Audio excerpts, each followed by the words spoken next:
L-Unjoni Ewropea ppubblikat rapport li fih tanalizza l-progress li qed jagħmlu l-pajjiżi membri tagħha biex jilħqu l-miri stabbiliti fil-qasam edukattiv.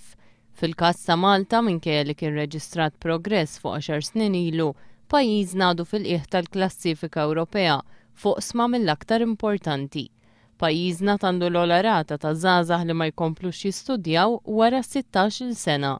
Il-mira tal-Unjoni Ewropea hi li dawn jinżlu għal 10%. Iżda f'pajjiżna żgħażagħ li ma jkomplux jistudjaw jammontaw għal 37%. Fis-Slovakkja huma biss 5% taż-żgħażagħ li ma jkomplux jistudjaw. Min-naħa l-oħra waqt li l-mira tal-Unjoni Ewropea għal dawk li huma żgħażagħ li jtemmu l-edukazzjoni tagħhom sa 22 senija ta' 85%, dik ta' pajjiżna hija biss ta' 52%. Anki hawn Malta tinsab fl-aħħar post. Is-Slovakkja tinsab fl-ewwel post bi 93% taż-żgħażagħ li baqgħu jistudjaw sa 22 sena.